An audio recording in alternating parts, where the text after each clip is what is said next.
انا عمري ما اعطيت تعليمات باش يعذبوا ولا مواطنين ولا باش يقتلوا سياسيين ولا هذا كل ما فهمناش. لعلمكم في حياتي 23 عام مضيت في امر تنفيذ اعدام واحد قنابل كان قتل 14 صغير، دائما ارفض باش نمضي في امر تنفيذ. انا خويا انا ما نجمش نمضي انسان باش يقتلوه، خلي يقتلوا ربي ولا كذا، خلي غادي والسلام عليكم. التعذيب توا موجود، فهمتني؟ لا وقت لا كان هما كانوا يعذبوا. انا حضر في الملف توا شنو اللي عملوه؟ لا الناس لعمات عينيها وحرقوهم، فهمتني؟ بالنار وحرقوهم. انا عادي تعليمات وفما وثائق تدل على هدايا في الداخليه، فهمتني؟ باش لا يعذبوا ولا يهينوا مواطن ولا يعملوا حتى شيء. كل حال في وقت انا حتى سياسي بتحتل، فهمتني؟ بالعكس كنت احرس فيهم وراه وكانوا عاملين حاله وكذا، كنت احرس فيهم تري ديسكريتمون داير، مش طباله وكرا وفيلاتور وكذا، وحتى كل وجوه نعرفوها يشاركوا في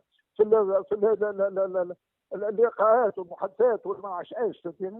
دارين زيتوا عمرو كذا، فهمتني؟ ما هو دارين شكونهم؟ او جماعه شو اسمه الاخر؟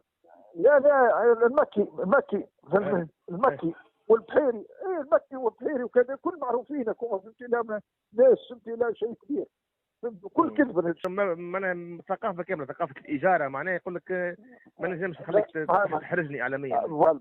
انا وكان شارك ملف من ملف البارح، فهمتي؟ الكل سكتهم، خاطر كنا نعرف اسرارهم، كنا نعرف خمجهم، كل القاعدين الكل نعرف خمجهم، والصراخ توا كنا نعرف باش يبان مقتنع صغير. انا جو سوي لو ميو رونسيني، فهمتي؟ في تونس توا عليهم هو وعملت الخير ما ضريتش، فهمتني؟ لا وذنبي مرتاح.